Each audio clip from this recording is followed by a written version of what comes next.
영생과 심판, 그 중요한 갈림길에서 우리를 인도할 명확한 기준은 무엇일까요? 요한복음 12장 44절부터 50절까지의 말씀을 바탕으로 온유교에서 준비한 묵상 영상을 통해 이 질문에 대한 깊은 해답을 찾아봅니다. 오직 진리 안에서 영원한 생명의 길을 깨닫는 귀한 시간이 되시길 바랍니다. 오늘 우리가 함께할 요한복음 12장은 예수님의 공생애를 마무리하는 중요한 전환점입니다. 그동안의 모든 사역과 말씀의 깊은 본질이 이곳에 집약되어 드러나며 십자가와 영광으로 향하는 후반부의 서막을 알리는 결정적인 분수령이 될 것입니다. 이 시간을 통해 주님의 뜻을 깊이 헤아리시기 바랍니다. 이제 메시아를 증명하는 세 가지 굳건한 기둥을 함께 살펴보겠습니다. 요한복음 전반부는 놀라운 네 가지 절기와 7번의 나는 이다의 선언, 그리고 특별한 7가지 표적들을 통해 예수님만이 우리를 구원하실 유일한 메시아이심을 분명하고도 강력하게 증거합니다. 이 진리 속에서 깊은 깨달음을 얻으시길 바랍니다.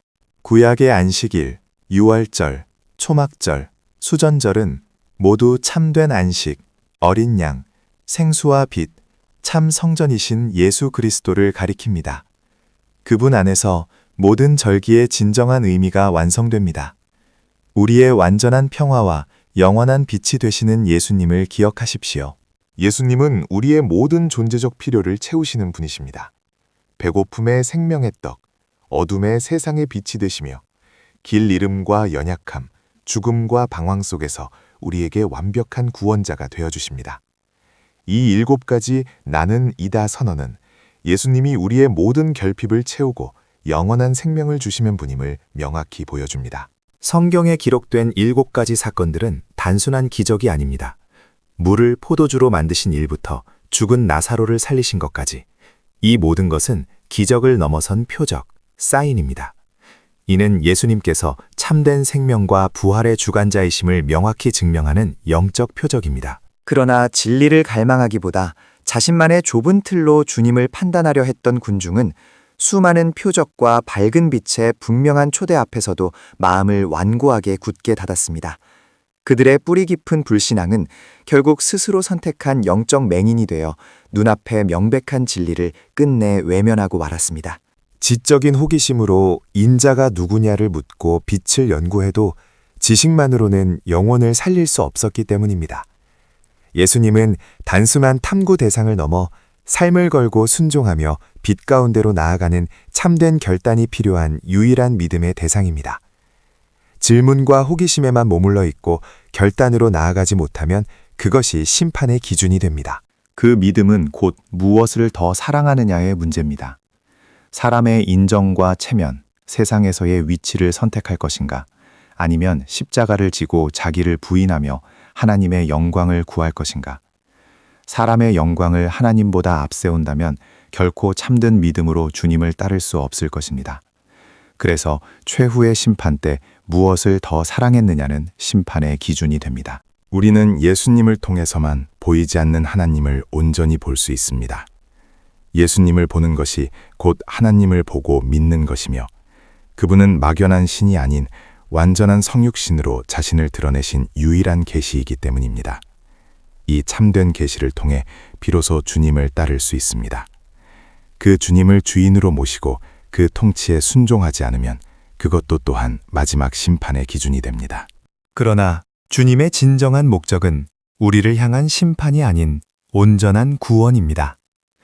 깊은 어둠 속에서 방황하던 우리를 위해 주님께서는 그분의 초림으로 먼저 찾아오셔서 생명의 참된 빛을 비추시고 영원한 생명의 길을 열어주셨습니다. 이 모든 과정이 재림의 엄정한 심판 이전에 베풀어 주신 하나님의 크신 사랑과 놀라운 은혜입니다.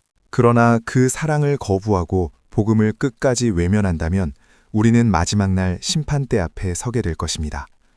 특히 오늘 본문 48절에서 나를 저버리고 내 말을 받지 아니하는 자를 심판할 이가 있으니 라고 말씀하고 있는데 저버리고 받지 않는다는 의미는 단회성이 아니라 지속적이고 반복적으로 배척하고 가치없게 여겨서 받지 않는다는 의미입니다. 그래서 결국에는 심판을 받게 된다는 것입니다. 놀라운 복음의 역설은 동일한 복음이 두 가지 상반된 결과를 가져온다는 것입니다. 만약 믿음으로 복음을 수용한다면 영원한 생명의 향기를 얻게 되지만 이 살리는 말씀을 끝까지 배척한다면 그것은 사망의 향기로 변하여 심판의 기준이 됩니다. 이처럼 동일한 복음은 모든 행위를 판단하고 생명과 심판을 가르는 절대적인 기준이 될 것입니다. 생명의 말씀 앞에서 우리는 평가자가 아닌 그 말씀 앞에 겸손히 평가받는 자로 서야 합니다. 알량한 판단과 자아를 내려놓고 영원한 생명의 기준이 되는 말씀의 권위 앞에 엎드려야 합니다. 때로는 그 말씀 때문에 손해를 볼 수 있고 대가를 치루어야 할지도 모릅니다. 그러나 그 대가는 영생임을 잊지 맙시다. 아직 빛이 비추고 은혜의 문이 활짝 열려 있을 때 우리는 사람의 영광 대신 오직 하나님의 영광을 사랑해야 합니다. 호기심을 넘어 순종으로 결단하고 생명의 말씀을 굳게 붙들어 빛 가운데로 나아가십시오. 말씀이 분명히 들리는 지금 지체 없이 그리스도께 나아가 영생의 길을 선택해야 합니다.